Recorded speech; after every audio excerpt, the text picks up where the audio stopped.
Hello friends, welcome to the study with Mayank. मैं हूं आपका मयंक और आज ला रहा हूं मैं आपके लिए भारत की राज्य व्यवस्था से छठवें संस्करण से यहाँ पे अध्याय आपका 34वां। देखिए, इस अध्याय के तहत हम लोग हाई कोर्ट के बारे में जानेंगे, यानी हमारे जो राज्यों के लिए उच्च न्यायालयों का प्रावधान है, उच्च न्यायालय जो स्थापित किए गए हैं उनकी क्या स्थिति है, उनको क्या क्या शक्तियाँ प्राप्त हैं। ठीक है, तो उन सब के बारे में इस अध्याय के अंतर्गत चर्चा की गई है। तो चलिए स्टार्ट करते हैं आज का वीडियो। देखते हैं हमें क्या क्या नोट डाउन करना है यहाँ पर और क्या क्या डिस्कस करना है। बात करते हैं उच्चतम न्यायालय की। देखिए, जैसा कि आप सभी को पता है कि हमारे यहाँ जो है एकल, यानी कि हमने जो है एकल न्याय व्यवस्था को अपनाया है। यानी कि हमारे यहाँ सबसे ऊपर जो है सुप्रीम कोर्ट, उसके नीचे हाई कोर्ट और फिर हाई कोर्ट के नीचे जो है अधीनस्थ न्यायालय यहाँ पर रखे गए हैं। ठीक है, और ये जो एकल न्याय व्यवस्था वाला प्रावधान जो है हमने भारत शासन अधिनियम 1935 था उससे हमने लिया है। यानी हमारे यहाँ ऐसा नहीं है कि भाई केंद्र के कानून अलग होंगे, राज्यों के अलग होंगे, ऐसा कुछ भी नहीं है हमारे यहाँ। ठीक है, तो यहाँ पर ये व्यवस्था जो है यही हमारे यहाँ कायम है। तो आप लिख लेना यहाँ पर पहला पॉइंट कि भारत की एकल समेकित न्याय व्यवस्था में उच्च न्यायालय उच्चतम न्यायालय से नीचे लेकिन अधीनस्थ न्यायालयों के ऊपर कार्य करता है। ठीक है, तो यहाँ पर हमने यानी ये देख लिया कि हमारा जो उच्च न्यायालय है इसकी स्थिति क्या है, यानी कि ये जो है सुप्रीम कोर्ट के बाद ये काम करता है और जो राज्य स्तर पर अधीनस्थ न्यायालय है इनसे ऊपर है। ठीक है, अब दूसरी बात यहाँ पे निकल के आती है कि सबसे पहले इनका गठन कब हुआ था। देखिए, भारत में अगर देखें तो भारत में उच्च न्यायालय का सबसे पहले गठन जो हुआ है वो 1862 में हुआ है, जब कलकत्ता, बम्बई और मद्रास उच्च न्यायालयों की स्थापना हुई। ठीक है, यानी 1862 में हमारे यहाँ 3 जगह उच्च न्यायालयों की स्थापना हुई थी। यानी यहाँ पर कलकत्ता में हुई, बम्बई में हुई, मद्रास में हुई। ठीक है, और हमारे यहाँ पर 1866 में, देखिए ये वाला जो है इंपॉर्टेंट है और अक्सर पूछ लिया जाता है यूपी के एग्जाम्स में कि हमारे यहाँ चौथा उच्च न्यायालय कहाँ पर स्थापित हुआ था। तो 1866 में हमारा जो इलाहाबाद हाई कोर्ट है, वर्तमान में प्रयागराज अब हो गया है नाम चेंज। ठीक है, तो 1866 में हमारे यहाँ इलाहाबाद हाई कोर्ट की स्थापना हुई थी। ये आप नोट कर लेना और लिख भी लेना। ठीक है, अब देखिए यहाँ पर 1950 में फिर एक व्यवस्था की गई। यानी 1950 में हमारा जब देश बन के तैयार हो गया, देश के अंतर्गत पूरा कार्य सुचारू रूप से चलने लगे, तो 1950 में व्यवस्था की गई कि प्रत्येक प्रांत के लिए कुछ न्यायालय का प्रावधान रखा गया, यानी हर प्रांत के लिए कुछ न्यायालय होगा। तो ये जो बात कही गई है ये कही गई थी आर्टिकल 214 में। इस संविधान बनने के बाद आर्टिकल 214 में प्रावधान किया गया कि प्रत्येक राज्य का अपना खुद का एक न्यायालय होगा। ठीक है, इस बात का यहाँ पे इन्होंने प्रावधान रखा था यानी राज्यों के लिए उच्च न्यायालय में। तो यहाँ थर्ड पॉइंट नोट कर लेना कि 1950 के बाद प्रांत का उच्च न्यायालय संबंधित राज्य का उच्च न्यायालय बन गया। ठीक है, यानी प्रांत का जो उच्च न्यायालय था वो संबंधित राज्य का एक उच्च न्यायालय बन गया। तो ये आर्टिकल 214 में भी कहा गया है, ये प्रत्येक राज्य के लिए उच्च न्यायालय की बात कही गई है। अब देखिए, संविधान को ये पावर प्राप्त है, संविधान में ये बात कही गई है। संविधान में एक संशोधन हुआ था, 7वां संविधान संशोधन अधिनियम। इसमें ये बात की गई थी कि संसद को ये अधिकार दिया गया है यहाँ पर कि 2 या 2 से अधिक राज्यों के लिए या एक संघ राज्य क्षेत्र के लिए एक साझा उच्च न्यायालय की स्थापना कर सकती है। मान लीजिए कभी कभी क्या होता है कि कोई राज्य छोटा है, यानी बन तो गया है, राजनीतिक कारणों से उस राज्य को बनाना पड़ा है, या फिर कोई केंद्र शासित प्रदेश है। अब वहाँ पर नहीं ना तो ज़्यादा बहुत ज़्यादा जनसंख्या है, ना ही बहुत ज़्यादा वहाँ पर मामले आते हैं, तो हो सकता है किसी से मर्ज कर दिया जाए, किसी हाई कोर्ट के साथ उसका जो है विलय कर दिया जाए। तो ऐसे जो अधिकार है वो संसद को प्रदान किया गया है। ठीक है, तो यहाँ पर थर्ड पॉइंट का सब पॉइंट आप ले लेना कि 7वें संशोधन अधिनियम 1956 में संसद को अधिकार दिया गया है कि वह 2 या 2 से अधिक राज्यों के लिए एक संघ राज्य क्षेत्र के लिए एक साझा उच्च न्यायालय की स्थापना कर सकती है। ठीक है, अब वर्तमान स्थिति देख लेते हैं। वर्तमान में भारत में कितने हाई कोर्ट संचालित हैं। देखिए, वर्तमान में अभी भारत में जो है 2019 में आपके 25 हाई कोर्ट अभी हैं, यानी वर्तमान में देश भर में 25 उच्च न्यायालय हैं। ठीक है, इनमें अगर देखें यानी उनमें से केवल 3 उच्च न्यायालयों के क्षेत्राधिकार 1 से अधिक राज्यों तक हैं। यानी इनमें से केवल 3 न्यायालय ऐसे हैं जिनके क्षेत्राधिकार जो है 1 से ज़्यादा जो है राज्यों के लिए हैं। ठीक है, अब यहाँ पर अगर बात कर ली जाए, आपके अभी 25 उच्च न्यायालय हैं वर्तमान में। और देखिए, यहाँ पर सबसे बड़ी बात यह है कि हमारे यहाँ ये 9 केंद्र शासित प्रदेश हैं, तो उनमें से केवल दिल्ली में एक अलग उच्च न्यायालय है। यानी कि हमारे 9 संघ शासित प्रदेशों में से केवल दिल्ली के लिए एक उच्च न्यायालय का प्रावधान किया गया है। ठीक है, यानी हमारे जितने केंद्र शासित प्रदेश हैं उनमें कहीं भी नहीं है, केवल दिल्ली के लिए प्रावधान किया गया है। ठीक है, अब देखिए यहाँ पर जो आपका संघ शासित क्षेत्र जम्मू एंड कश्मीर है, जिसका अभी हाल ही में पुनर्गठन किया गया है, तो इसमें क्या है, इसमें जो जम्मू कश्मीर का और लद्दाख के लिए यहाँ पर एक ही उच्च न्यायालय रखा गया है। ठीक है, यानी जम्मू कश्मीर का और अभी पुनर्गठन हुआ है 2019 के तहत, तो इसमें जम्मू कश्मीर और लद्दाख के लिए यहाँ पर एक ही उच्च न्यायालय का प्रावधान रखा गया है। ठीक है, अब देखिए बात कर लेते हैं हमारे यहाँ संवैधानिक स्थिति क्या है। संवैधानिक में अगर हम देखें तो संविधान में आपके भाग 6 में आर्टिकल 214 से लेकर 231 तक उच्च न्यायालयों के गठन, स्वतंत्रता, न्यायिक शक्तियाँ और प्रक्रिया के बारे में बताया गया है। देखिए मैं आपको यहाँ पर कंपेयर करते हुए बताता जाऊँगा। अगर सुप्रीम कोर्ट के अर्थ में देख लें, सुप्रीम कोर्ट की स्थिति के अर्थ में देख लें, तो सुप्रीम कोर्ट का जो गठन हुआ है वो संविधान का भाग 5 है, ये संविधान के भाग 5 में रखा गया है और अनुच्छेद 124 से लेकर 147 तक इसकी संवैधानिक स्थिति है। ठीक है, यानी अगर सुप्रीम कोर्ट को अगर हम देख लें तो भारतीय संविधान में इसका जो भाग 5 में ये रखा गया है और 124 से लेकर 127 तक इसका गठन, स्वतंत्रता, न्याय क्षेत्र, शक्तियों के बारे में इसमें बताया गया है पूरा। ठीक है, देखिए मैं कंपेयर करके इसलिए बताता जा रहा हूँ कि आपको रिवाइज हो जाए, रिकैप हो जाए। ठीक है, ये लिखना नहीं है सुप्रीम कोर्ट वाला, केवल आपको रिकैप करना है यहाँ पे कि हमने ये पढ़ा था और यहाँ पर ये इसका ये है। ठीक है, तो आपने ये पॉइंट यहाँ तक नोट कर लिए। अब चलिए आगे बढ़ते हैं। अब देखिए यहाँ पर संरचना और नियुक्ति की बात कर लेते हैं कि जैसे आपने अभी देख लिया कि वर्तमान परिप्रेक्ष्य में सुप्रीम कोर्ट के जो न्यायाधीश हैं उनकी संख्या कितनी कर दी गई है, 34 कर दी गई है। यहाँ पर एक CJI chief justice of India और 33 अन्य वहाँ पे जजेस हैं। ठीक है, और जब बन के तैयार हुआ था सुप्रीम कोर्ट की जब स्थापना हुई थी तब इसमें टोटल 8 जजेस का प्रावधान था। ठीक है, इसमें एक CJI और 7 अन्य जजेस थे। ठीक है, वर्तमान में कितने हैं, 34 हैं। ठीक है, वहीं अगर हाई कोर्ट की बात कर लें तो देखिए हाई कोर्ट में ऐसी कोई संख्या निर्धारित नहीं है। हाई कोर्ट में ये कर दिया गया है भाई कि ये संख्या जो है ये मुख्य न्यायाधीश और यहाँ पर ये इनकी संख्या जो है राष्ट्रपति नियुक्त करते हैं इन्हें, और समय समय पर इन पर ये परामर्श चलता रहता है भाई किस राज्य में ज़्यादा मामले आ रहे हैं, किस राज्य के लिए बहुत ज़्यादा मतलब ज़रूरी है ज़्यादा से ज़्यादा न्यायाधीश रखने का। तो यहाँ पर संख्या निर्धारित नहीं की गई है, यहाँ पर संख्या जो है ये विवेक पर निर्भर कर दी गई है। किनके विवेक पर, कि मुख्य न्यायाधीश और उतने अन्य न्यायाधीश जितने आवश्यकता अनुसार हों समय समय पर राष्ट्रपति नियुक्त करें। ठीक है, यानी कि राष्ट्रपति समय समय पर जितने आवश्यक हैं, जितना वहाँ पे लग रहा है कि भाई इतने न्यायाधीश होने चाहिए, तो उनका समय समय पर वहाँ पर उन्हें नियुक्त कर सकता है। तो देखिए ये जो न्यायाधीश यहाँ पे नियुक्त करेगा, ये आप ध्यान रखना है यहाँ पे, तो इस न्यायाधीश ये नियुक्त जो करेगा यानी कि राष्ट्रपति को न्यायाधीशों को नियुक्त करने का जो अधिकार दिया गया है, ये अधिकार यहाँ पर यानी कि ये अधिकार जो मिला है यहाँ पर, तो इससे पहले इसमें अधिकार को यूज करने से पहले इसे जो है संविधान में प्रदत्त, यानी कि यहाँ पर अगर CJI जो आपका चीफ जस्टिस यहाँ पर अगर देखें, chief justice of high court अगर देखें, यानी कि हर राज्य के जो चीफ जस्टिस हाई कोर्ट का चीफ जस्टिस है उसकी नियुक्ति के लिए संविधान का अनुच्छेद 217 है, ये राज्यपाल से सलाह लेने के लिए बोलता है। ठीक है, और इसके अलावा यहाँ पर राष्ट्रपति जो नियुक्त करेगा, यहाँ पर ये नियुक्त ऐसे ही नहीं कर देगा, ये संबंधित यानी कि ये संबंधित जो आपका सुप्रीम कोर्ट है, सुप्रीम कोर्ट के जो यानी कि सुप्रीम कोर्ट के CJI हैं उनसे डिस्कस करेगा तब नियुक्त करेगा। ठीक है, ऐसे ही नहीं कर देगा, ये भी ध्यान रखने वाली बात ये है। तो यहाँ पर आप नोट कर लेना इसमें कि प्रत्येक उच्च न्यायालय में एक मुख्य न्यायाधीश और उतने अन्य न्यायाधीश जितने आवश्यकता अनुसार समय समय पर राष्ट्रपति नियुक्त करते हैं या होते हैं। ठीक है, ये लिख लेना आप। अब देखिए न्यायाधीशों की नियुक्ति के मामले में यहाँ प्रावधान यहाँ पे स्पष्ट लिख दिया गया है, कैसे नियुक्ति होगी। संरचना तो बता दी इन्होंने, किस तरह संरचना में यहाँ पे कोई स्पष्ट नहीं है संरचना, नहीं जितनी ज़रूरत है उतनी ही हम रखेंगे। दूसरी बात है नियुक्त कैसे करिए जाएंगे। ठीक है, तो सबसे बड़ी बात है नियुक्ति जो होती है राष्ट्रपति के द्वारा की जाती है। राष्ट्रपति भारत के CJI से और संबंधित राज्य के जो राज्यपाल है, यानी मैंने आपको ऑलरेडी बताया कि जो आपका आर्टिकल 217 है, यानी कि जो आपका अनुच्छेद 217 है, ये प्रावधान करता है कि राज्यपाल जो है, जो आपका हाई कोर्ट का जजेस वगैरह जो यहाँ पर देखे जाएंगे उनके संबंध में ये सलाह मशवरा देगा। ठीक है, यानी इससे सलाह ली जाएगी। आर्टिकल 217 में प्रावधान रखा गया है ये वाला।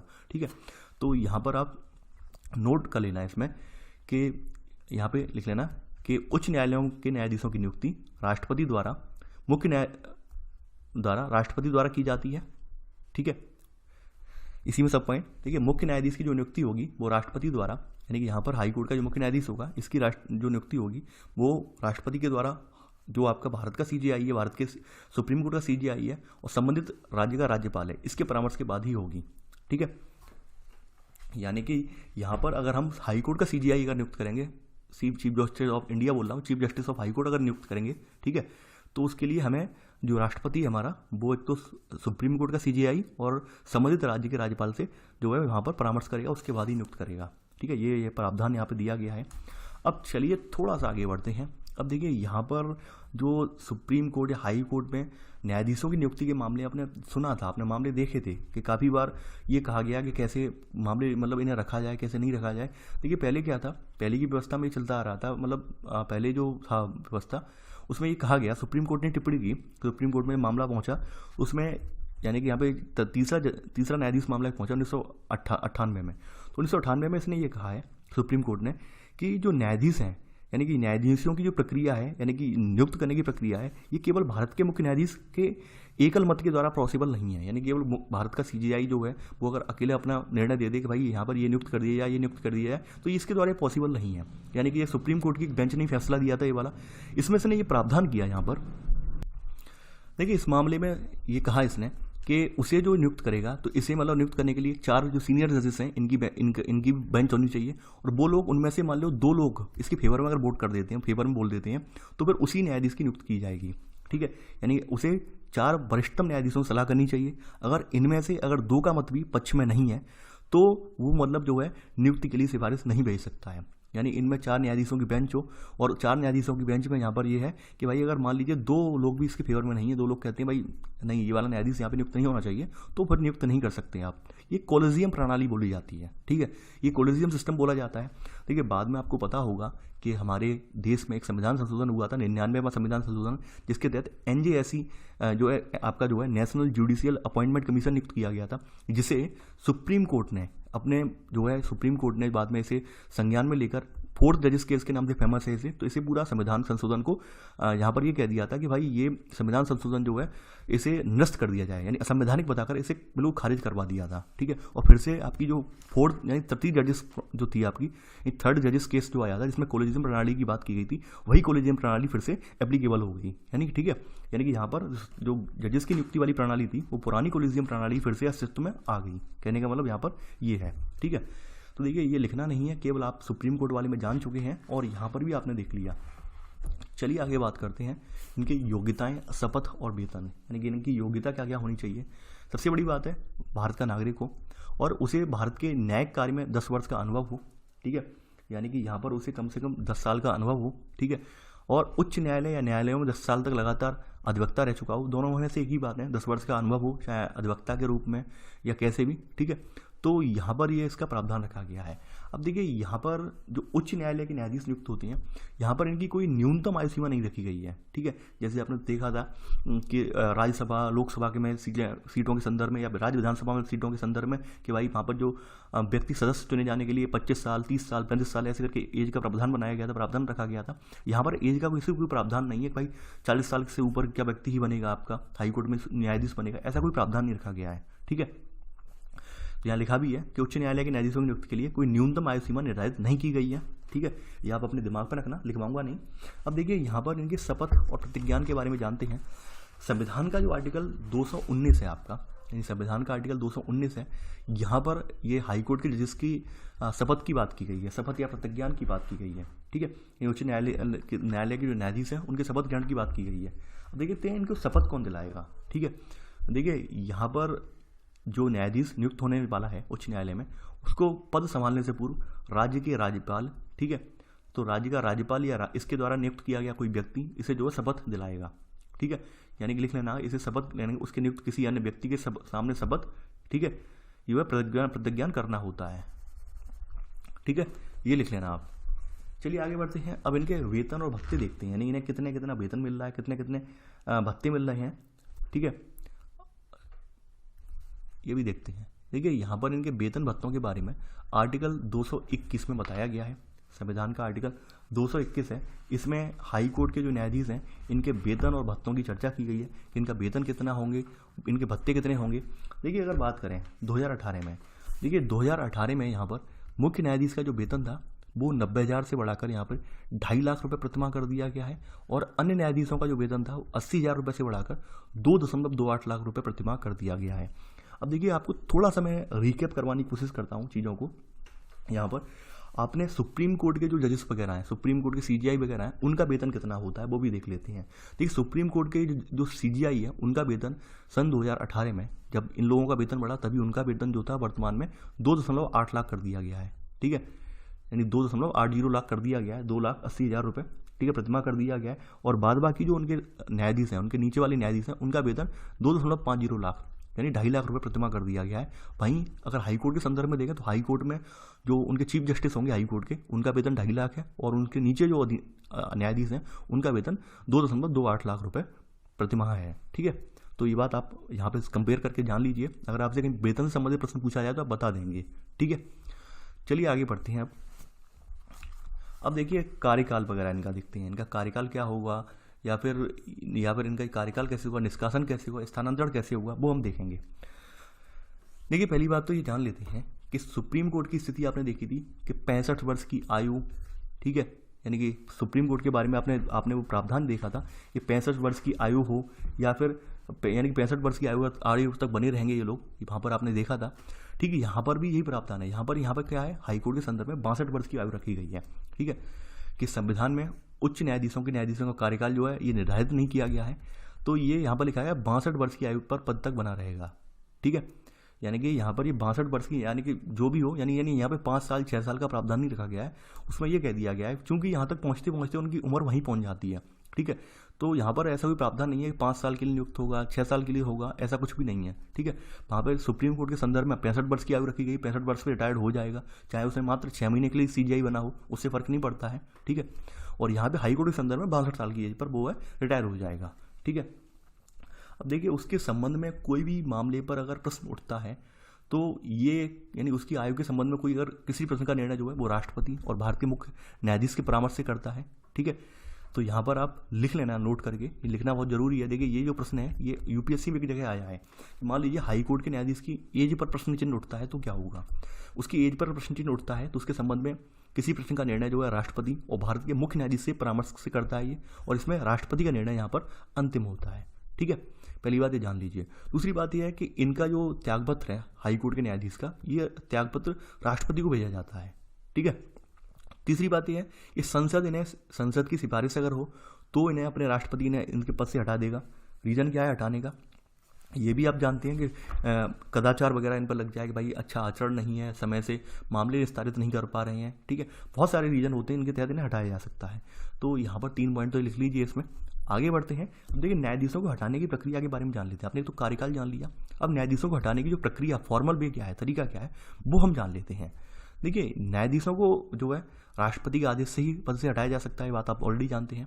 ठीक है, और राष्ट्रपति न्यायाधीश को हटाने के लिए आदेश जो है संसद में सत्र में पारित प्रस्ताव के आधार पर ये जारी कर सकता है, और प्रस्ताव जो है वो विशेष बहुमत के साथ होना चाहिए। ठीक है, विशेष बहुमत के साथ पारित प्रस्ताव होना चाहिए, तभी इसे हटाया जा सकता है। ये आप पहले भी जानते हैं। और यानी कि सुप्रीम कोर्ट हाई कोर्ट को जो इम्पीचमेंट वाली प्रोसेस है वो सेम है। ठीक है, तो उन्हें हटाने के लिए कोई अलग प्रोसेस नहीं है, वहाँ पर भी विशेष बहुमत था। ठीक है, और यहाँ पर भी विशेष बहुमत की बात कही गई है कि ऐसा नहीं है।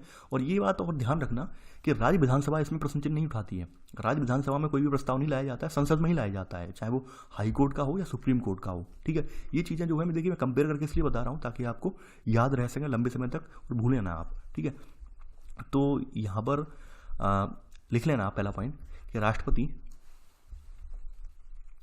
ठीक है, इसमें पहला पॉइंट लिखना, उच्च न्यायालय के न्यायाधीश को राष्ट्रपति के आदेश से पद से हटाया जा सकता है। ठीक है, इसी में सब पॉइंट, राष्ट्रपति न्यायाधीश को हटाने का आदेश संसद द्वारा,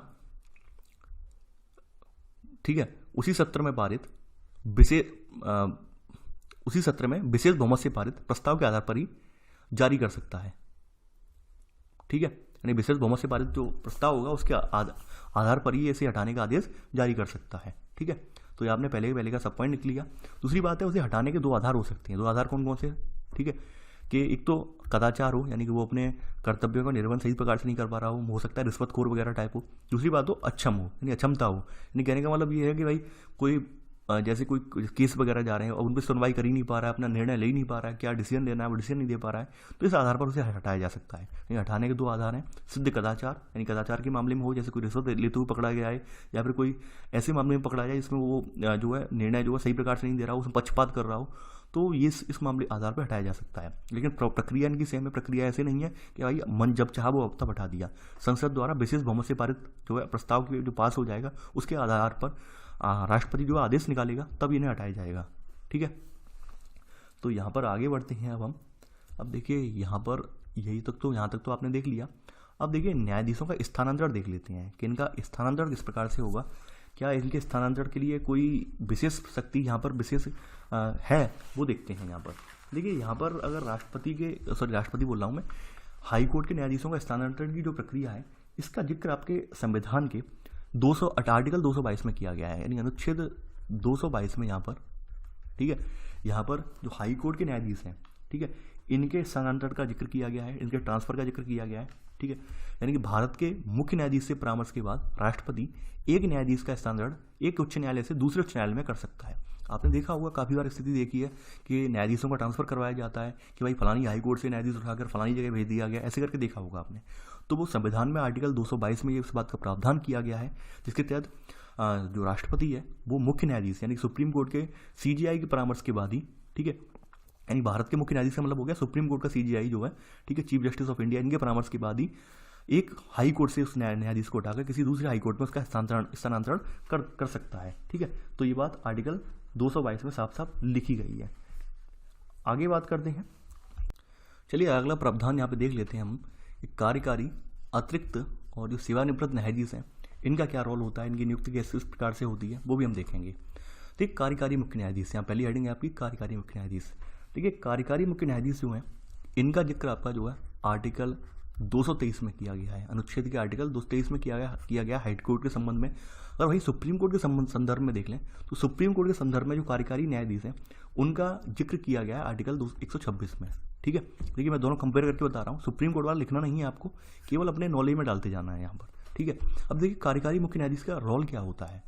काफ़ी बार क्या होता है, हाई कोर्ट में जो मुख्य न्यायाधीश होते हैं इनके पद रिक्त हो जाते हैं। मान लीजिए कभी आकस्मिक मृत्यु हो जाती है या फिर अपना त्यागपत्र दे देते हैं या फिर किसी अन्य कारण से, या फिर अस्थायी रूप से ये लोग प्रेजेंट नहीं होते, न्यायाधीश जो होते हैं, ठीक है, अनुपस्थित हो जाते हैं, या फिर कोई मान लीजिए अपने कार्य करने में जो है अक्षम हो यानी कि असक्षम हो, यानी कर नहीं पा रहा हो कार्य, तो ऐसी स्थिति में वहाँ पर कार्यकारी मुख्य न्यायाधीश रखने का प्रावधान है अतिरिक्त न्यायाधीश के तौर पर। ठीक है, तो ये कार्यकारी मुख्य न्यायाधीश यहाँ पर रखे जाते हैं। तो यहाँ पर आप नोट कर लेना यहाँ पर कि राष्ट्रपति किसी उच्च न्यायालय के न्यायाधीश को उच्च न्यायालय का कार्यकारी मुख्य न्यायाधीश नियुक्त कर सकता है जब, ठीक है, कि मुख्य न्यायाधीश का पद रिक्त हो, ठीक है, और मुख्य न्यायाधीश अस्थायी रूप से अनुपस्थित हो या फिर मुख्य न्यायाधीश अपने कार्य में निर्वहन में अक्षम हो, तब इस स्थिति में यहाँ पर कार्यकारी मुख्य न्यायाधीश का प्रावधान रखा गया है।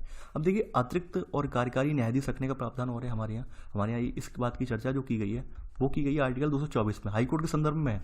और वहीं अगर ये सुप्रीम कोर्ट के संदर्भ में देखें तो सुप्रीम कोर्ट के संदर्भ में आर्टिकल 127 यानी 127 में जो है अतिरिक्त या फिर तदर्थ न्यायाधीश जिन्हें हम बोला जाता है, यानी अस्थायी रूप से रखे जाते हैं न्यायाधीश, उनका प्रावधान किया गया है। दोनों की मतलब डिफरेंस ज़्यादा नहीं, दोनों में सेम ही है लगभग।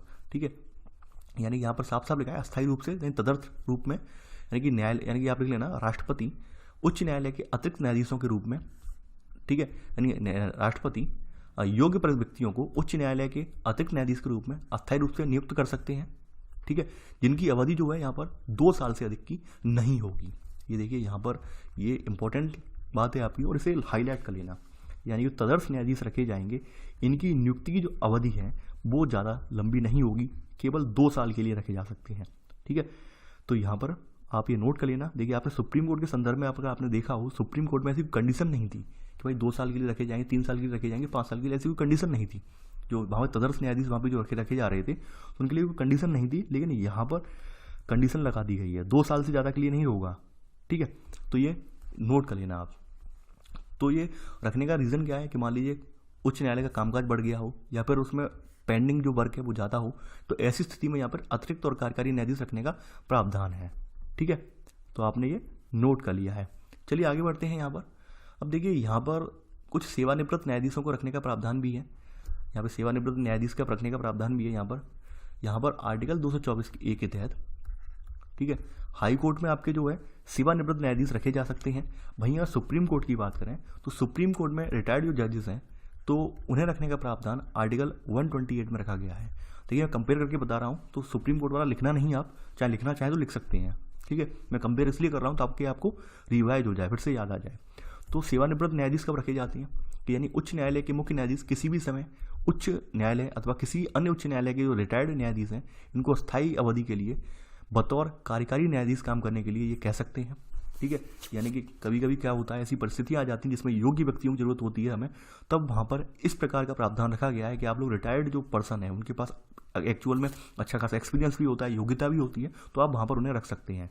तो ये बात आर्टिकल 224A के तहत कही गई है हाईकोर्ट के संदर्भ में। ठीक है, लेकिन इनकी जो रखने का प्रावधान है ये कब रखा जाएगा, राष्ट्रपति की पूर्व संस्तुति होनी चाहिए। ठीक है, यानी राष्ट्रपति की पूर्व संस्तुति के बाद ही इस व्यक्ति को जो है सेवानिवृत्त न्यायाधीश को यहाँ पर रखा जा सकता है, बतौर कार्यकारी न्यायाधीश के यहाँ पर रखा जा सकता है। तो यहाँ पर आप लिख लेना आप। ठीक है, आई होप आप लिख लेंगे।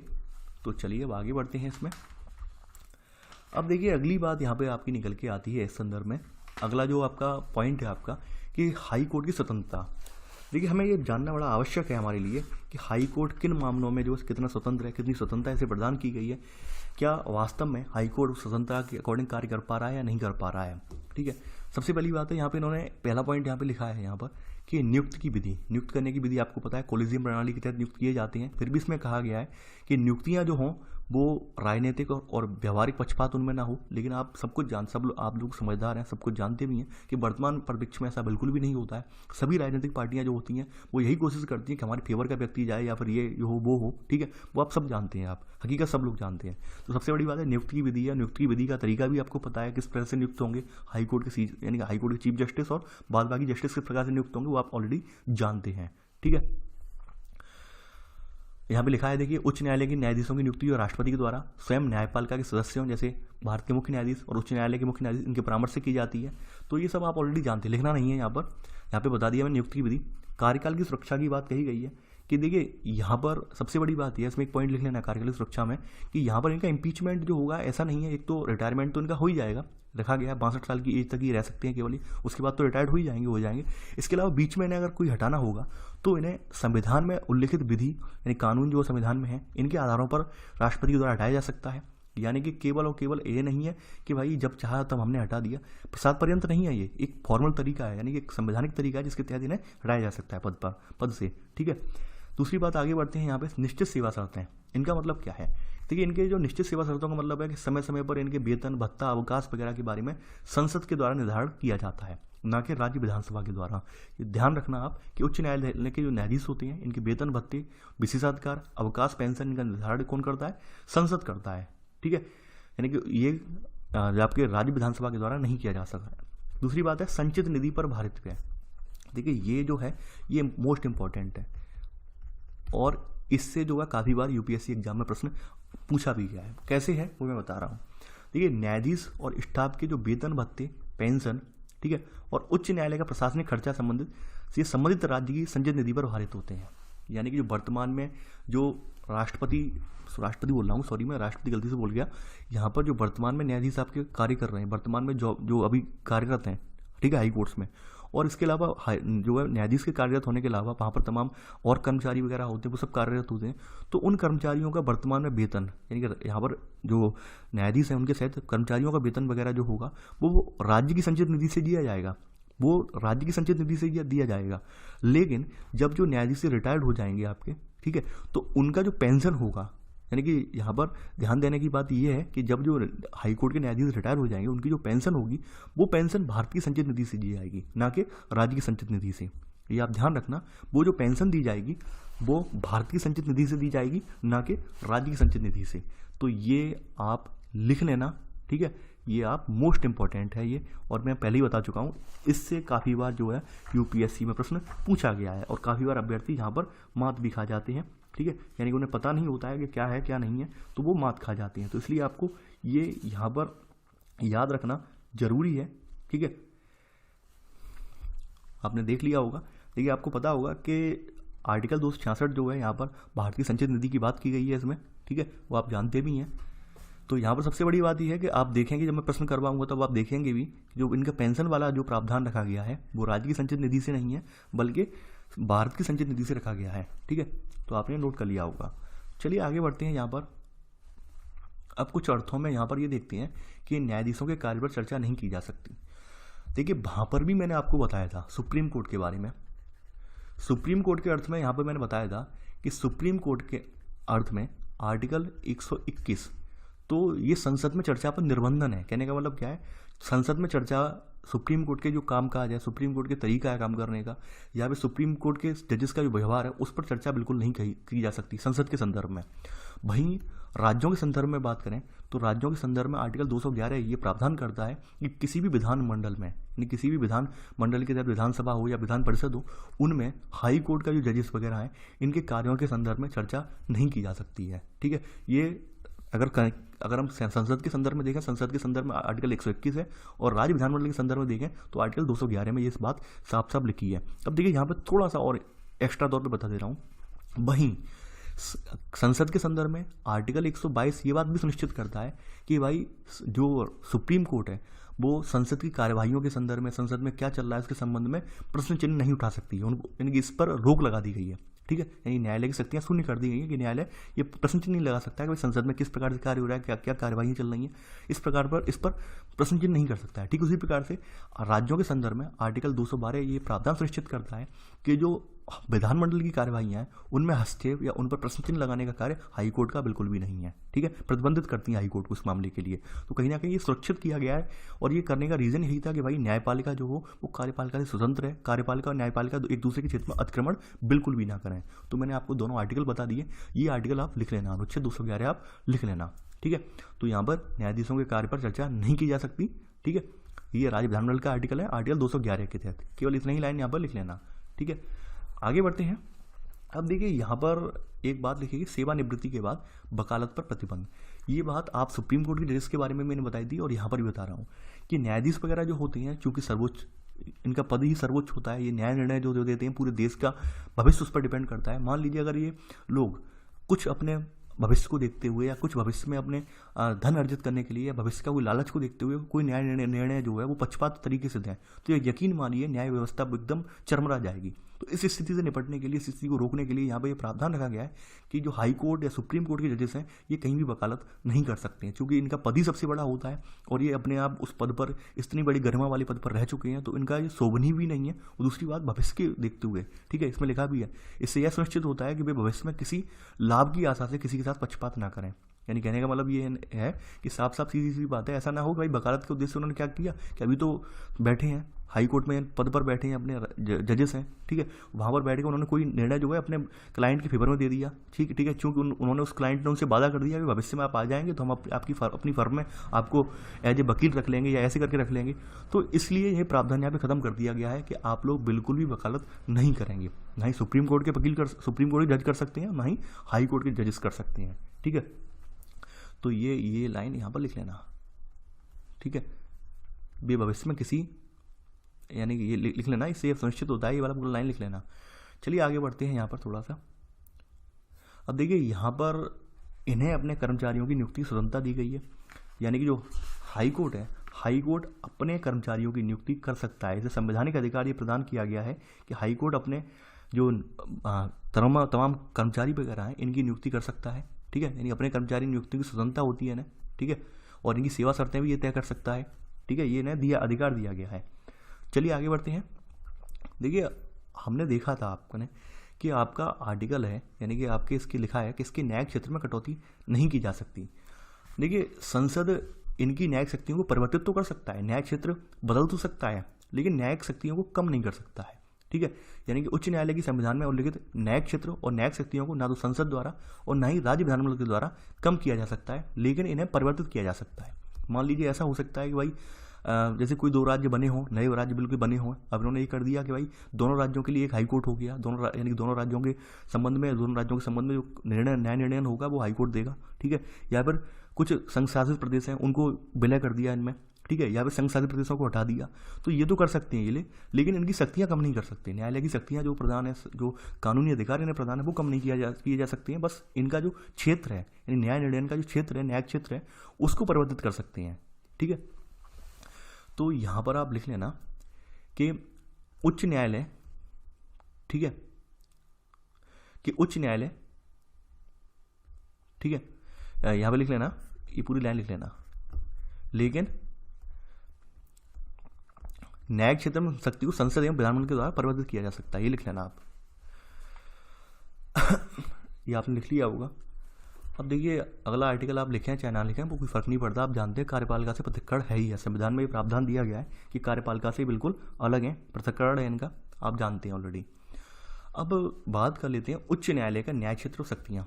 इन उच्च न्यायालय के कितने न्याय क्षेत्र हैं और कौन कौन सी शक्तियाँ इन्हें प्राप्त हैं, ये देखना बड़ा ही हमारे लिए इंपॉर्टेंट है।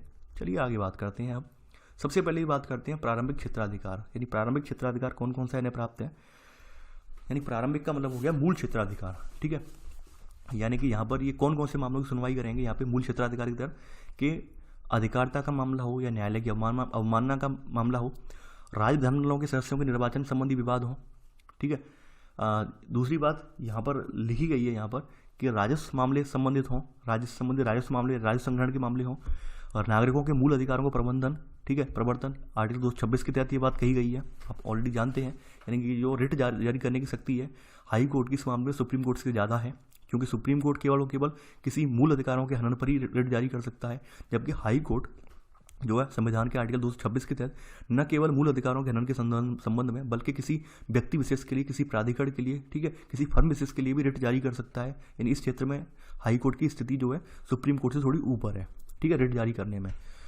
अगली बात यहाँ पे निकल के आती है यहाँ पर, ठीक है, देखिए यहाँ पर संविधान की व्याख्या के संबंध में अधीनस्थ न्यायालय से स्थानांतरित मामलों में, ठीक है, यानी कि संविधान में व्याख्या भी प्रावधान रखा गया है कि हाईकोर्ट को यह अधिकार दिया गया है कि कुछ मामलों का स्थानांतरण कर सकता है। अनुच्छेद 228 के तहत हाईकोर्ट जो है अपने जो अधीनस्थ न्यायालय हैं इनसे जो है कुछ मामलों को डायरेक्ट अपने यहाँ मंगवा भी सकता है, ये इस बात की शक्ति दी गई है। अब देखिए यहाँ पर जो एफ वाला पॉइंट है इंपॉर्टेंट इसलिए है कि हाईकोर्ट के मामलों में, यानी उच्च न्यायालय के मामलों में 4 हाईकोर्ट ऐसे हैं आपके, कलकत्ता, बम्बई, मद्रास और दिल्ली उच्च न्यायालय, इनके मूल नागरिक क्षेत्राधिकार हैं, ठीक है, यानी इन्हें मूल नागरिक क्षेत्राधिकार दिए गए हैं। इन्हें मतलब नागरिकों से संबंधित मूल नागरिक क्षेत्राधिकारों को भी और इन्हें प्रदान किया गया है, ठीक है, ये लिख लेना आप यहाँ पर। आगे बढ़ते हैं यहाँ पर। अब देखिए रिट क्षेत्राधिकार, रिट के बारे में आप ऑलरेडी जानते हैं कि संविधान का अनुच्छेद 226 जो है न्यायालय को न्यायिक मूल अधिकारों के प्रवर्तन और इनके लिए किसी प्रत्यक्षीकरण आदि के लिए यहाँ पर ये सब जारी कर सकते, रिट जारी करने का ऐसे अधिकार है, ठीक है। तो आप ये ऑलरेडी जानते हैं और यहाँ पूरा लिखने की जरूरत नहीं है। अभी मैंने रिट के बारे में आपको एक्सप्लेन किया है, तो मैं यहाँ पे दोबारा एक्सप्लेन करके समय खराब नहीं करूँगा। चलिए बात करते हैं इनका अपीली क्षेत्राधिकार है, यानी कि इसमें अपील करने का अधिकार किस तरह से होता है वो भी हम देख लेते हैं। देखिए यहाँ दोनों तरह के सिविल और आपराधिक मामलों के बारे में अपील होती है, पहली बात आप जान लीजिए, ठीक है। यानी कि ये राज्य के तहत आने वाले कोई भी राज्य क्षेत्र के तहत आने वाले कोई भी मामले यहाँ न्यायाधीश न्यायालयों के, तो इनके विरुद्ध अपील की सुनवाई का सबसे पहले यही होती है, यही प्रावधान रखा गया है हमारे संविधान में, ठीक है। तो आप लिख लेना कि यहाँ इसके राज्य क्षेत्र के तहत आने वाले अधीनस्थ न्यायालयों के आदेशों के विरुद्ध अपील की सुनवाई होती है, ठीक है। तो आप ये नोट कर लिया होगा आपने। अब देखते हैं कौन कौन से अपील वाले मामले इसमें सुने जाते हैं, वो भी देख लेते हैं यहाँ पर, ठीक है। पहले तो आते हैं दीवानी मामले। देखिए दीवानी मामले में आपके राजस्व वाले, भूमि संबंधी जो विवाद वगैरह है वो दीवानी मामले के तहत रखे जाते हैं, ठीक है। अब देखिए यहाँ पर जिला न्यायालय वगैरह जो आदेश वगैरह देते हैं या फिर अधीनस्थ न्यायालय जो है ये आदेश वगैरह देते हैं या निर्णय वगैरह देते हैं, इनके विरुद्ध यहाँ पर पहली अपील या दूसरी अपील हो तो ये आपकी राज्य न्यायालय है, यानी कि राज्य का हाईकोर्ट जो है वहीं पे आप कर सकते हैं, ये ऐसा प्रावधान है, ठीक है। तो आप यहाँ पर साफ साफ लिख लेना कि जिला न्यायालय एवं अन्य अधीनस्थ न्यायालयों के आदेशों और निर्णय के विरुद्ध, ठीक है, ठीक है, अपील यानी पहली या दूसरी अपील दोनों ही अपील यहाँ पे कर सकते हैं। तीसरी बात ये है यहाँ पर, अगला पॉइंट यहाँ पर ये है कि यहाँ पर जो कलकत्ता है, बम्बई है और मद्रास न्यायालय, इनमें अंत्य न्यायालयी अपील का प्रावधान है। देखिए ये बहुत इंपॉर्टेंट है, मोस्ट इंपॉर्टेंट फैक्ट है, यहाँ पर बता रहा हूँ क्यों है। अंत्य न्यायालयी अपील का मतलब ये होता है कि मान लीजिए हाई कोर्ट के किसी एक बेंच ने, हाई कोर्ट की किसी एक बेंच ने जो है डिसीजन दे दिया, ठीक है, हाई कोर्ट के किसी एक जज ने डिसीजन दे दिया, तो आप लोगों को ये अधिकार दिया गया है इस अंत्य न्यायालयी अपील के तहत कि आप लोग सुप्रीम कोर्ट में ना जाकर उसी न्यायालय में, उसी हाई कोर्ट के तहत किसी अन्य जो है किसी अन्य पीठ में अपना जो है केस ले जा सकते हैं, किसी अन्य पीठ में अपनी अपील डाल सकते हैं, ठीक है। तो यहाँ पर लिख लेना कि जब उच्च न्यायालय का कोई एक न्यायाधीश मामले पर निर्णय देता है तो ऐसे मामले पर निर्णय उसी न्यायालय की खंडपीठ में हो सकता है, ठीक है। तो ये इन्हें अतिरिक्त शक्ति से प्राप्त है, किन किन को, कलकत्ता, बम्बई और मद्रास को, ठीक है। यानी कि इनका अगर कोई न्यायालय पे अपील करनी है तो हम लोग सुप्रीम कोर्ट में न जाकर वहीं किसी और इनकी जो खंडपीठ वगैरह है उस पर हम वहाँ पर अपील कर सकते हैं, ये इन्हें शक्ति प्राप्त की गई है, ठीक है। आगे बढ़ते हैं यहाँ पर। अब देखिए यहाँ पर लिखा है 1997 में उच्चतम न्यायालय ने, सुप्रीम कोर्ट ने व्यवस्था दी थी कि ये अधिकरण जो ट्रिब्यूनल्स वगैरह होते हैं तो उच्च न्यायालय के न्यायाधीश क्षेत्राधिकार के विषयाधीन है, ठीक है।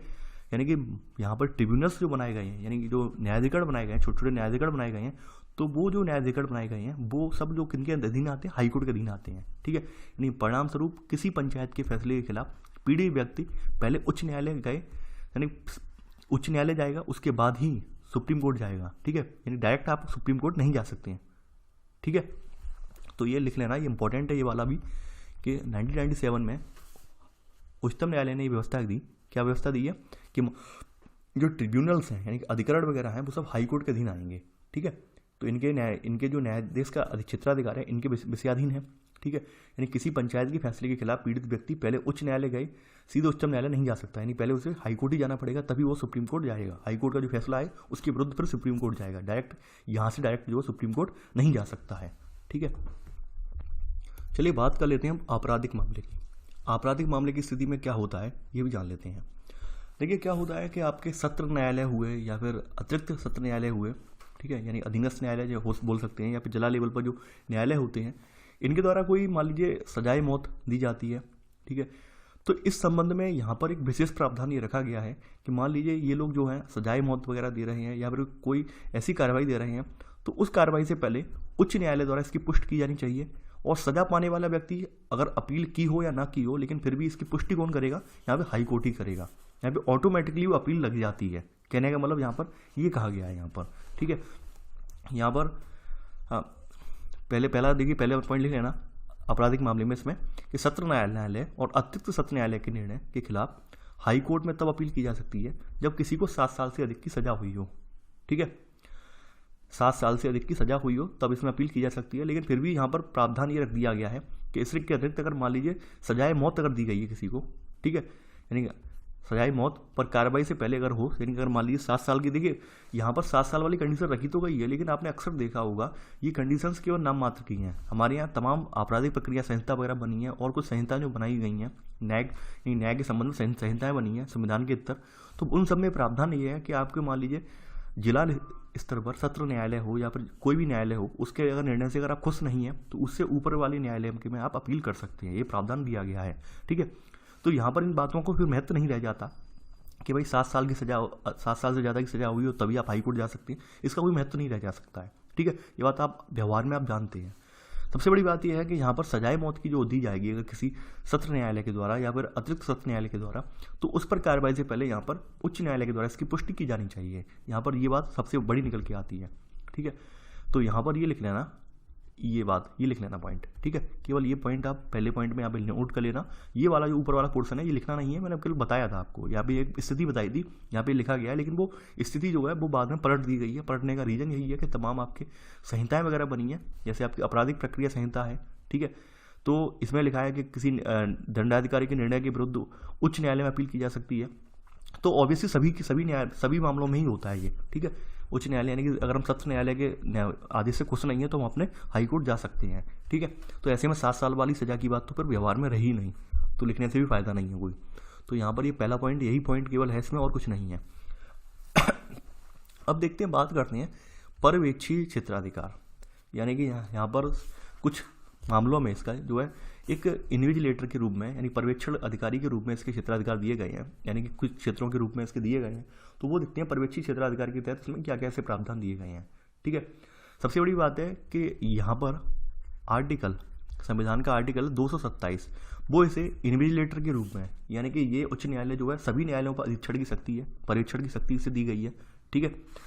तो यहाँ पर आप इसमें आप 1 बाय 1 करके आप पहले नोट करेंगे यहाँ पर कि उच्च न्यायालय को इस बात का अधिकार है कि वह अपने क्षेत्राधिकार के क्षेत्र के सभी न्यायालयों व सहायक न्यायालयों के क्रियाकलापों पर नज़र रखे, ठीक है, वह नज़र रखे, ठीक है। ये आपने पहला पॉइंट यहाँ पर नोट कर लिया था। चलिए आगे बढ़ते हैं यहाँ पर। अब देखिए यहाँ पर नज़र रखने में आर्टिकल 227 के में बड़े थे ये सब, ठीक है। और आगे की जो कार्यवाहियाँ हैं वो किस प्रकार से होंगी, ठीक है। देखिए जो हाई कोर्ट है वो संबंधित अधीनस्थ न्यायालयों से मामले वगैरह हैं वो अनुच्छेद 228 के तहत अपने पास स्थानांतरित करवा सकता है, मंगवा सकता है, इससे शक्ति प्राप्त है, ठीक है।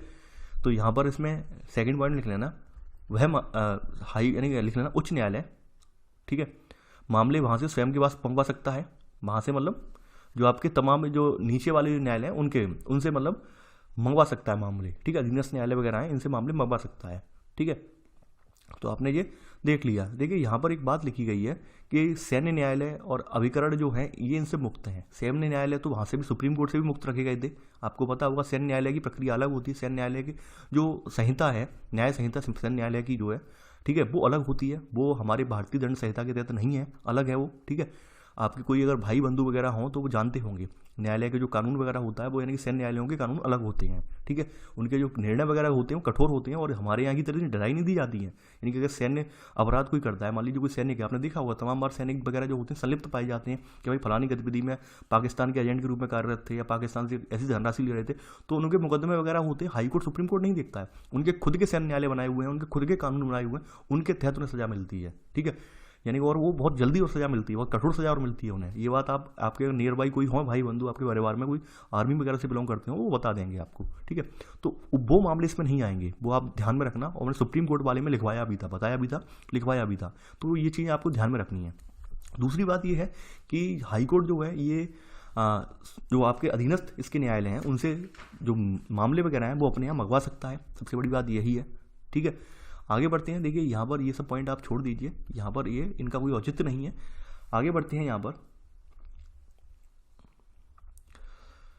अब देखिए यहाँ पर लिखा है अधीनस्थ न्यायालयों पर नियंत्रण, यानी कि ये अधीनस्थ न्यायालयों पर किस प्रकार से नियंत्रण रखता है, यही बात बोली गई है। अधीक्षण और नियंत्रण की शक्ति एक ही बात है, ये 227 के तहत अधीक्षण जो बोली गई है शक्ति, ठीक है। तो वही है यहाँ पर जो अभी बताया था मैंने।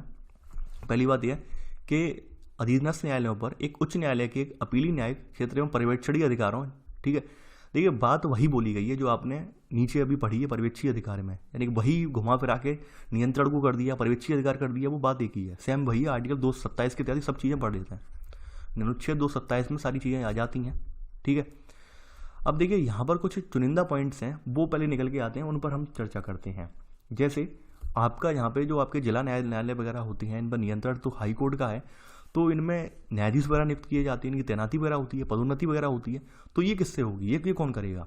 जैसे आपने हाईकोर्ट के बारे में जान लिया, हाईकोर्ट की में जो जजेस वगैरह उनकी तैनाती कौन करता है वो तो आपने देख लिया। राज्यपाल के संदर्भ में अगर देखें तो मैंने राज्यपाल वाले चैप्टर में आपको बताया भी था कि आर्टिकल 233 के तहत, यानी अनुच्छेद के आर्टिकल 233 के तहत राज्यपाल को इस बात की शक्ति प्रदान की गई है, ठीक है, कि वो जिला न्यायाधीशों की नियुक्ति कर सकता है, उनकी तैनाती कर सकता है, पदोन्नति कर सकता है, ठीक है।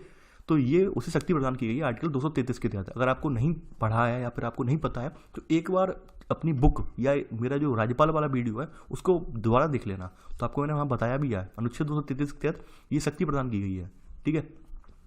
तो यहाँ पर आप लिख लेना है इसमें 5वां पॉइंट अधीनस्थ न्यायालयों पर नियंत्रण में पहला पॉइंट करके, ठीक है, कि जिला न्यायाधीशों की नियुक्ति, ठीक है, तैनाती और पदोन्नति एवं व्यक्ति की राज्य न्यायिक सेवा, ठीक है, जिला न्यायाधीशों से अलग मैं नियुक्ति में राज्यपाल इससे परामर्श लेता है, ठीक है। नहीं, नियुक्त कौन करता है, राज्यपाल ही करता है और राज्यपाल ही इनसे परामर्श करने की शक्ति है, ठीक है। आगे बढ़ते हैं इसमें। अब देखिए यहाँ पर कुछ चीज़ें जैसे हैं, यहाँ पर आगे बढ़ते हैं। देखिए यहाँ पर लिखा है कि अधीनस्थ न्यायालयों में लंबित किसी मामले को वापस ले सकता है, तो वो आपने जान ली, वो पावर अनुच्छेद 228 के तहत है, आर्टिकल 228 के तहत स्थानांतरण की पावर है, ठीक है। नहीं, कुछ मामलों को स्थानांतरित करने की शक्ति जो है आर्टिकल 228 के तहत दी गई है, तो वो आप पढ़ चुके हैं ऑलरेडी, ऊपर भी पढ़ चुके हैं। ये यहाँ पे आर्टिकल ये पूरा जो पोर्शन है वो रिपीट हुआ है यहाँ पर, ये मैं आपको बता दूँ, ठीक है, पूरा पोर्शन ये रिपीट हुआ है। तो चलिए आगे बढ़ते हैं यहाँ पर। अब देखिए यहाँ पर कुछ बातें और हैं, जैसे यहाँ पे आपने ये तो पॉइंट लिख ही लिया यहाँ पर। अब आगे बढ़ते हैं, दा वाला पॉइंट यहाँ पे पहले देखते हैं। यहाँ पर देखिए यहाँ पर इसके जो कानून है हाई कोर्ट के कि उन सभी अधीनस्थ न्यायालयों को मानने की बाध्यता होती है जो इसके न्याय क्षेत्र में आते हैं। कहने का मतलब ये है कि हाई कोर्ट का जितना न्यायिक क्षेत्र की परिधि तय की गई है, कि मान लीजिए यूपी के लिए यूपी का एक हाई कोर्ट है, तो यूपी के अंतर्गत जितने आने वाले जितने अधीनस्थ न्यायालय होंगे वो सब उत्तर प्रदेश हाई कोर्ट की बात मानेंगे, ठीक है। उसके निर्णयों का पालन करेंगे, उनके निर्णयों को मतलब अवमानना बिल्कुल नहीं करेंगे। तो यहाँ पर ये पॉइंट आप लिख लेना आप, ठीक है। ये सेकंड पॉइंट आएगा अधीनस्थ न्यायालयों पर नियंत्रण के संदर्भ में, सेकंड पॉइंट के रूप में लिखा जाएगा, तो लिख लेना कि इसके कानून को उन सभी अधीनस्थ न्यायालयों को मानने की बाध्यता होती है जो इसके न्यायिक क्षेत्र में आते हैं। अब देखिए अगला जो पॉइंट है अभिलेख न्यायालय, ठीक है, यानी रिकॉर्ड के रूप में अभिलेख न्यायालय के रूप में न्यायालय। तो इसके बारे में देखते हैं अभिलेख न्यायालय के रूप में किस प्रकार से कार्यरत है, किस प्रकार से ये कार्य करता है। देखिए आपको पता होगा, आपने सुप्रीम कोर्ट के में पढ़ा था सुप्रीम कोर्ट के संदर्भ में कि सुप्रीम कोर्ट में आर्टिकल 129 यानी आर्टिकल 129 जो है वो उच्चतम न्यायालय को, यानी कि वो आपका उच्चतम न्यायालय को अभिलेख न्यायालय के रूप में उच्चतम न्यायालय को दर्जा देता है। यानी वहाँ पर उसके जो निर्णय हैं या फिर उनके द्वारा जो की गई कार्रवाइयाँ हैं उनको रिकॉर्ड के रूप में रखता है, ताकि भविष्य में जरूरत पड़ने पर उन निर्णयों पर चर्चा हो सके, उन निर्णयों को ध्यान में रखकर जो है डिसीजन वगैरह है वो जल्दी लिए जा सकें। ठीक है, इसलिए अपने अपने अभिलेख बना के रखता है वो। ठीक इसी प्रकार से यहाँ पे अभिलेख न्यायालय के रूप में यहाँ पर आपका जो राज्य स्तर पर हाई कोर्ट वगैरह होती हैं, इनके जो निर्णय वगैरह होते हैं इन्हें अभिलेख के रूप में रखा जाता है, और इन्हें रखने का प्रावधान है आर्टिकल 215 में। ठीक है, यानी अनुच्छेद का आर्टिकल 215 जो है ये कहता है कि उच्च न्यायालय अभिलेख के न्यायालयों के रूप में है। अब देखिए यहाँ पर कुछ बातें जानने योग्य हैं, कुछ बातें जानने योग्य ये होंगी। देखिए आपको मैंने वहाँ बताया था कि आर्टिकल 129 यानी 129 के तहत जो सुप्रीम कोर्ट का अभिलेख के न्यायालय के रूप में है, इसके निर्णय वगैरह को आधार बनाने वाले व्यक्ति मैंने बताया थे कौन कौन बना सकता है आधार। हाई कोर्ट जितने हैं उसके निर्णयों का मान सकते हैं, उनके निर्णयों का आधार बना सकते हैं। उससे नीचे वाले कोर्ट हैं वो उनके निर्णयों को आधार बना सकते हैं कि भाई इस कोर्ट में यानी इस तिथि में ये डिसीजन दिया गया है, जज के द्वारा ये डिसीजन दिया गया है, तो हम भी ये डिसीजन इसको ब्याह में रखते हुए ये डिसीजन देते हैं, ऐसे करके मान सकते हैं। अब बात करते हैं हाई कोर्ट को अभिलेख के न्यायालय के रूप में। जो हाई कोर्ट के डिसीजन वगैरह होते हैं वो किस प्रकार से यूज किए जाते हैं। देखिए इनके द्वारा जो डिसीजन दिए जाते हैं वो पहली बात तो सुप्रीम कोर्ट में अभिलेख के रूप में नहीं देखे जाते हैं, पहली बात ये जान लीजिए। वो इनके जो परिधि वाले हैं यानी कि इनके जो अधीनस्थ न्यायालय वगैरह हैं वो उन्हीं के लिए रिकॉर्ड के रूप में रहते हैं। ठीक है, काफ़ी बार क्या होता है सुप्रीम कोर्ट वगैरह में जिक्र तो किया जाता है, चर्चा की जाती है, ठीक है, लेकिन साक्ष्य के तौर पर नहीं रखे जाते हैं। ये बता रहा हूँ मैं, साक्ष्य के तौर पर नहीं रखे जाते हैं। और जैसे मान लीजिए कभी कभी जैसे बॉम्बे हाई कोर्ट ने कोई डिसीजन दे दिया, तो ये हो सकता है कि भाई राजस्थान हाई कोर्ट हो या यूपी हाई कोर्ट हो उस डिसीजन को अभिलेख न्यायालय से निकलवा के रख ले, ठीक है, उस पर थोड़ा विचार विमर्श कर ले, ठीक है। लेकिन इनके जो अभिलेख न्यायालय के रूप में जो डिसीजन होते हैं वो मोस्टली इनके अधीनस्थ न्यायालय जो होते हैं उन डिसीजनों का पालन करते हैं। ये बात स्पष्ट रूप में आप समझ लीजिए, ठीक है। तो आप यहाँ लिख लेंगे यहाँ पर कि इन अभिलेखों को साक्ष्य के तौर पर रखा जाता है, ठीक है, यानी उच्च न्यायालय के फैसले कार्रवाई, ठीक है, कार्रवाई को अभिलेखों यानी कार्रवाई के अभिलेखों को साक्ष्य के तौर पर रखा जाता है, और अधीनस्थ न्यायालय में कार्रवाई के सवाल पर इन पर सवाल नहीं उठाए जाते हैं, ठीक है, ये आप लिख लेना। यानी कि इन पर सवाल नहीं उठाए जाते हैं, हाई कोर्ट के द्वारा वो जो भी दिया हुआ फैसला है उस पर अधीनस्थ न्यायालय की कोई कार्रवाई चल रही है उसी संबंधित मैटर पर, तो उस पर सवाल नहीं उठाया जाएगा अगर हाई कोर्ट ने जिस पर डिसीजन दे दिया है तो, ठीक है। मैंने स्थितियां बता दी किस तरह से। देखिए इस अधीनस्थ न्यायालय पर तो एप्लीकेबल होंगे ही होंगे, सुप्रीम कोर्ट इन्हें नहीं उठाता है, सुप्रीम कोर्ट अपना खुद का डिसीजन देता है, ठीक है, सुप्रीम कोर्ट नहीं उठाता, सुप्रीम कोर्ट अपना खुद का देता है। संबंधित राज्यों के अन्य हाई कोर्ट वगैरह होते हैं वो बस चर्चा करते हैं। चर्चा करने का अर्थ ये होता है कि भाई बॉम्बे हाई कोर्ट ने ये डिसीजन दिया था तो आप थोड़ा इस पर विचार विमर्श इस पर भी कर लीजिए, इस तरह से चर्चा करते हैं, आप अखबार में पढ़ते होंगे, ठीक है। आगे बढ़ते हैं यहाँ पर। देखिए यहाँ पर एक लाइन है, इससे न्यायालय की अवमानना पर साधारण कारावास या आर्थिक दंड या दोनों प्रकार के दंड देने का अधिकार है।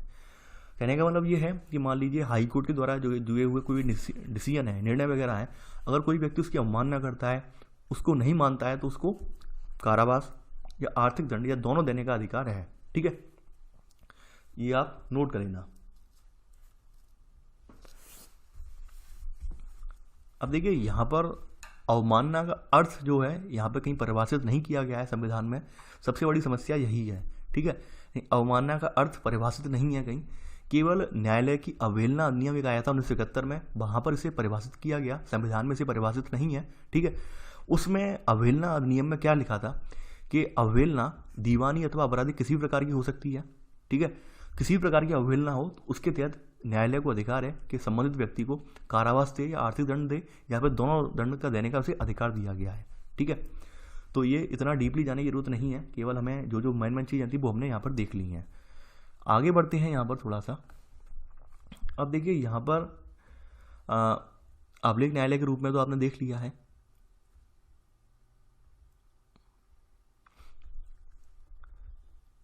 देखिए यहाँ पर एक बात निकल के आती है कि अभिलेख न्यायालय के रूप में उच्च न्यायालय किसी मामले के संबंध में दिए गए अपने स्वयं के आदेश द्वारा निर्णय की समीक्षा की और उसमें सुधार की शक्ति भी उसे प्राप्त है। देखिए ये बात इन्होंने लिख दी है लक्ष्मीकांत वालों ने, लेकिन इस बात की खंडन भी इन्होंने ही किया है, वो मैं दिखाऊंगा खंडन किस प्रकार से किया है। आपको याद होगा सुप्रीम कोर्ट के संदर्भ में एक आर्टिकल था, आर्टिकल 137, अनुच्छेद 137 था सुप्रीम कोर्ट के संदर्भ में। उसमें ये लिखा था आर्टिकल 137 में कि उच्चतम न्यायालय द्वारा निर्णयों अथवा आदेशों की समीक्षा, यानी उच्चतम न्यायालय के जो अपने खुद के निर्णय या आदेश वगैरह दिए जाते हैं उनकी समय समय पर समीक्षा होती रहती है। देखिए हाई कोर्ट के संदर्भ में कोई भी संवैधानिक प्रावधान ऐसा नहीं है, जिसके तहत हाई कोर्ट अपने द्वारा दिए हुए जो डिसीजन वगैरह हैं या फिर जो कार्यवाहियाँ वगैरह हैं या उनसे संबंधित जो है ये समीक्षा करे उनकी। ये जरूर हो सकता है, ये जरूर हो सकता है कि भाई जैसे इन्होंने एक अधिनियम बनाया, अधिनियम बनाकर अपने लिए कोई कानून बनाए हो, उसके तहत समीक्षा करते हो, वो बात अलग है। लेकिन संवैधानिक में जो वर्णित है, संविधान में इनकी जो समीक्षा करने की शक्ति का वर्णन नहीं किया गया है। ये बात यहाँ पे बताना मैं स्पष्ट समझता हूँ, ठीक है, ताकि आप लोग कंफ्यूज ना हो। देखिए एक स्टूडेंट ने मुझे कमेंट भी किया था सर ये शक्ति कहाँ से प्रदान है, तो मैंने आर्टिकल वहाँ बता दिया, समझ गया वो बंदा।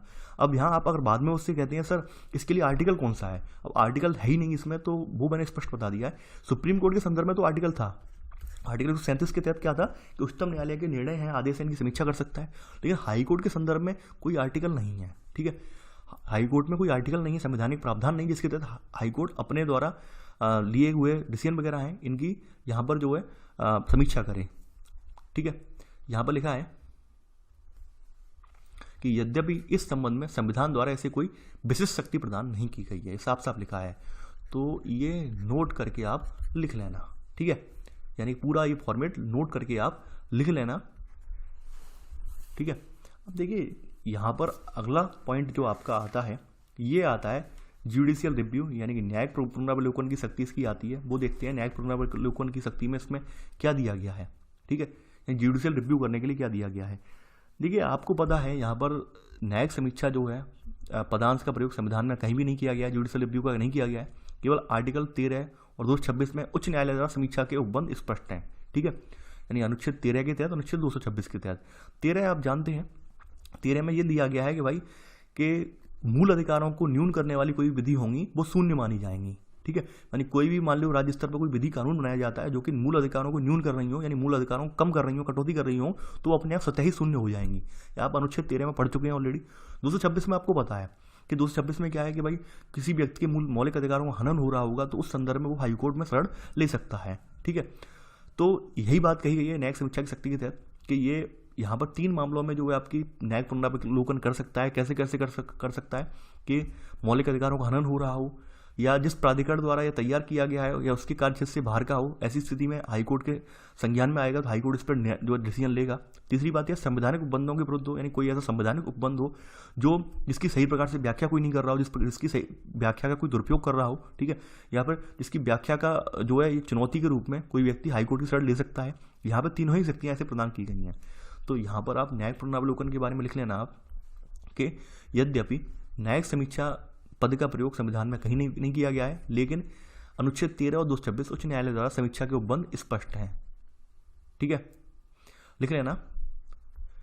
यहाँ पर लिख लेना इसमें सेकंड पॉइंट कि विधायी अधिनियमों अथवा कार्यपालिका के आदेशों को निम्नलिखित आधारों पर चुनौती दी जा सकती है। हाईकोर्ट में बात कर रहे हैं, मौलिक अधिकारों का हनन हो रहा हो, ठीक है, प्राधिकरण द्वारा तैयार किया हो कोई विषय हो जिस पर उसका अधिकारी ना हो या उसके कार्यक्षेत्र से बाहर का विषय हो, ठीक है। तीसरी बात है संवैधानिक उपबंधों के विरुद्ध हो, यानी संवैधानिक उपबंध कोई ऐसा हो जिसमें फेरबदल की गई हो, ठीक है, संसद के द्वारा, और उस उपबंध में उस उपबंध के तहत जो है उस उपबंध के तहत जो शक्तियाँ वगैरह हैं वो कम की गई हो या संविधान का जो मूल व्याख्या है उसको परिवर्तित करने की कोशिश की गई हो, ठीक है, इसके संबंध में। हालांकि जो संवैधानिक जो उपबंध है, संवैधानिक उपबंध है, संविधान के मूल ढांचे से संबंधित कोई प्रश्न वगैरह होता है वो सुप्रीम कोर्ट में उठता है, हाईकोर्ट को उसको हाईकोर्ट के अधिकार क्षेत्र में नहीं आता है यहाँ पर, लेकिन लिखा भी है। फिर बाद में उन्होंने कहा है कि मूल स्थिति बहाल कर दी गई है। लेकिन सबसे बड़ी समस्या मुझे संविधान की यही लगती है कि भाई कहीं कहीं ये लिख दिया गया है कि संवैधानिक, अब अगर आप ये वाला जो प्रावधान है संवैधानिक उपबंधों वाला प्रावधान अगर आप सुप्रीम कोर्ट वाले चैप्टर में पढ़ेंगे तो आप केवल वहाँ पर ये पाएंगे संवैधानिक उपबंधों से संबंधित चर्चा केवल और केवल सुप्रीम कोर्ट में होगी, हाई कोर्ट में नहीं होगी। अब यहाँ पर वही उन्होंने स्थिति क्रिएट कर दी कि भाई 42वें संविधान संशोधन के तहत उच्चतम न्यायालय की समीक्षा शक्ति कम कर दी गई थी, ठीक है, यानी इसमें लिखा है किसी भी केंद्रीय कानून की संवैधानिक व्याख्या या उच्च न्यायालय द्वारा विचार करने की मनाही कर दी गई थी। ये बात हमने कहाँ पर पढ़ी थी, ये बात हमने पढ़ी थी कहाँ पर, सुप्रीम कोर्ट वाले चैप्टर में। अब यहाँ पर इन्होंने ये ऐड कर दिया 43वें संविधान संशोधन के तहत ये उन्हें मूल स्थिति भी बहाल कर दी गई। मूल स्थिति का मतलब ये होता है कि ये लोग संवैधानिक व्याख्या कर सकते हैं या फिर ये सब जो चीज़ें कर सकते हैं। लेकिन व्यवहार में अगर मैं देखूं तो व्यवहार में आप लोग जानते होंगे कि जो संविधान की मूल व्याख्या करने की शक्ति है वो सुप्रीम कोर्ट की है, ना कि हाई कोर्ट की। तो ये वाला प्रावधान लिखना नहीं है, ठीक है। देखिए ये जो काफ़ी सारी चीज़ें मैंने इस बुक में नोटिस की हैं वो चीज़ें तथ्य जो है या तो भूलवश या फिर जल्दबाजी में रख दिए गए हैं। हो सकता है छठवां संस्करण में लॉन्च करने की जल्दी पड़ी हो, उसमें बहुत सारी चीज़ें रख दी गई हैं, ठीक है। यही बात जो है अगर आप वहाँ पे देखेंगे उस जगह जाकर, तो आप स्पष्ट रूप में साफ साफ मना कर दिया गया है। सुप्रीम कोर्ट वाले चैप्टर में ये लिखा गया है कि कोई भी संवैधानिक उपबंध होगा, संवैधानिक व्याख्या होगी, वो सुप्रीम कोर्ट की ही मान्य होगी, उस संदर्भ में हाई कोर्ट की व्याख्या मान्य नहीं होगी। साफ साफ ये बात कही गई है वहाँ पर, ठीक है। तो ये तो मैंने एक स्थिति बताई है, आप केवल इतना ही नोट कर लेना, बाद बाकी पोर्शन ये लिखना नहीं है, ठीक है। ये मैंने स्थिति आपको बताई है अभी। चलिए आगे बढ़ते हैं। अब देखिए यहाँ पर अभी वर्तमान में आपका जो हाई कोर्ट, एक 25वां हाई कोर्ट बना है, वो आंध्र प्रदेश में बना है। ये बना है सन 2019 में। ये ध्यान रखने वाली बात है भाई, ठीक है। यानी कि हाल ही में आंध्र प्रदेश में अमरावती पर एक हाई कोर्ट बना है, ठीक है, 2019 में, और 25वां हाई कोर्ट है आपका। ये ध्यान रखना आप लोग, ठीक है, आंध्र प्रदेश वाला। और बाद बाकी जो है मतलब हाई कोर्ट वगैरह, उन सब की स्थिति आपको पता है कहाँ कहाँ पर है। तो वो एक बार आप देखिए, इसे वीडियो को पॉज करके आप पढ़ लेना, जिनके पास किताब नहीं इससे पढ़ लेना। मैं धीरे धीरे करके यहाँ पर कर दे रहा हूँ, ठीक है। यानी कौन कौन से जो हाई कोर्ट है उनकी बेंच कहाँ कहाँ पर हैं, ठीक है, न्यायिक क्षेत्र कौन कौन सा है, तो वो उसके बारे में आप पढ़ लेना, ठीक है। यहाँ पे बताया गया है, जैसे यहाँ पे केंद्र शासित प्रदेश वगैरह बताए हैं। देखिए केरल हाई कोर्ट है, केरल हाई कोर्ट में केरल और लक्षद्वीप आता है, ठीक है। लक्षद्वीप आपको केंद्र शासित प्रदेश है, वो भी केरल हाई कोर्ट के तहत कर दिया गया है, ठीक है। मद्रास हाई कोर्ट जो है आपका, तो इसमें तमिलनाडु राज्य और पौंडीचेरी केंद्र शासित प्रदेश इसी में आता है, ठीक है। तो ये आप याद रखना आप, ठीक है। अब देखिए पंजाब और हरियाणा वाला है, तो पंजाब और हरियाणा वाले में पंजाब हरियाणा के लिए संयुक्त तो है ही है, चंडीगढ़ जो आपका केंद्र शासित प्रदेश है वो भी इसी में ही है, ठीक है। आगे बढ़ते हैं। देखिए खंडपीठ का मतलब होता है बेंच, ठीक है। खंडपीठ का मतलब होता है बेंच, कि भाई मान लेते हैं कि कभी कभी क्या होता है, जैसे यूपी की स्थिति ये है कि यूपी की राजधानी तो लखनऊ है, लेकिन जो हाई कोर्ट है, हाई कोर्ट चूंकि अंग्रेजों के टाइम पे 1866 से बना हुआ है, तभी से बना चला आ रहा है, तो वो इलाहाबाद में स्थापित किया गया था। अब भाई राजधानी तो हमने लखनऊ बना ली, तो अब स्थिति ये आती है भाई, कोई व्यक्ति अगर मान लो लखनऊ का रहने वाला है, या लखनऊ की राजधानी के रूप में, तो लखनऊ में ऑब्वियस सी बात है राजधानी लेवल पर मुद्दे वगैरह तमाम जो है केसेस वगैरह होते होंगे। तो इसलिए क्या किया, इलाहाबाद हाईकोर्ट ने ये प्रावधान दिया है कि लखनऊ में एक बेंच स्थापित किया है, लखनऊ में अपनी एक खंडपीठ स्थापित की है, ताकि जो है अपने न्याय निर्णय जो है वहाँ पर राजधानी के हिसाब से जल्दी मिल सके। ठीक इसी प्रकार से राजस्थान की स्थिति ये है कि राजस्थान में जोधपुर, ठीक है, जोधपुर में जो है न्याय यहाँ पर हाई कोर्ट है, फिर लेकिन जयपुर में यहाँ पर इसकी खंडपीठ बनाई गई है, ठीक है। मध्य प्रदेश में इंदौर और ग्वालियर में इसकी जो है बेंचेस बनाई गई हैं, ठीक है। खंडपीठ बनाने का अधिकार है इन लोगों को। अब देखिए इनके जो प्रावधान वगैरह हैं आप ऑलरेडी पढ़ चुके हैं, जान भी चुके हैं। ये सब एक बार आप सुप्रीम कोर्ट वाले से कंपेयर कर लेना। मेरा मैं कहने का मतलब ये, सुप्रीम कोर्ट वाले जो प्रावधान हैं, सुप्रीम कोर्ट के संवैधानिक उपबंध हैं, उनसे आप कंपेयर कर लेंगे। वैसे तो मैं साथ के साथ कंपेयर करते गया हूँ, तो आई होप आपको अच्छे से तैयार हो जाएंगे। आई होप आपको ये वीडियो पसंद आया होगा। देखिए मैं आपके लिए पूरी कोशिश करता हूँ, मेरा भरसक प्रयास यही रहता है कि आपको गुणवत्तापूर्ण वीडियो मिल सके। देखिए थोड़ा सा धैर्य रखें, थोड़ा सा धैर्य इसलिए रखें, मैं यहाँ पे थोड़ा आपका 2 मिनट का समय और ले रहा हूँ। काफ़ी सारे अभ्यर्थी इस बात को लेकर चिंतित रहते हैं कि सर आपका एक ही वीडियो आ पा रहा है। देखिए मेरा एक वीडियो आने का रीज़न मैं काफ़ी बार डिस्कस कर चुका हूँ। रीज़न ये है कि भाई आपका जो एक वीडियो होता है वो लगभग 1 आवर से ज़्यादा का होता है, और मेरे लैपटॉप की इतनी क्षमता नहीं है कि 1 आवर का वीडियो प्रोड्यूस करने में वो थोड़े कम यानी कम मिनटों में ही उसे प्रोड्यूस कर ले। उसे प्रोड्यूस करने में लगभग आधा घंटे का अलग से समय खराब हो जाता है, प्रोसेस करने में समय खराब हो जाता है। यानी 1 घंटे की वीडियो में मेरा 1 घंटा 30 मिनट तो चला ही जाता है। उसके बाद यहाँ पर अपलोडेशन टाइम में, वो भी यहाँ पर कभी कभी क्या होता है शाम के टाइम पर या नाइट में जो है नेट बहुत स्लो होता है, तो वहाँ पर अपलोडेशन टाइम भी मेरा जो है बेकार चला जाता है। अपलोडेशन टाइम में बहुत ज़्यादा लगता है, इस वजह से मैं केवल एक वीडियो दे पा रहा हूँ। अब यही कोई 10-10 मिनट के या 20-20 मिनट की वीडियो होते तो मैं 2 या 3 वीडियो आपको दे देता। तो थोड़ा आप मैनेज करके चलें। देखिए यहाँ पर आपके चैप्टर 40 तक ही केवल बड़े बड़े चैप्टर हैं, उसके बाद तो सब चैप्टर छोटे छोटे चैप्टर हैं, और आई होप वो 20 से 25 दिन में वो सारे चैप्टर मैं कवर कर दूंगा। रीज़न क्या है कि वहाँ पर मैं डबल चैप्टर कवर करवाऊंगा, ठीक है, एक वीडियो के अंतर्गत डबल चैप्टर कवर करवाऊंगा। तो आप लोग बने रहिए, आई होप आपको सारे टॉपिक क्लियर हो रहे हैं। तो चलिए आज के लिए इतना ही। थैंक्स फॉर वॉचिंग, जय हिंद।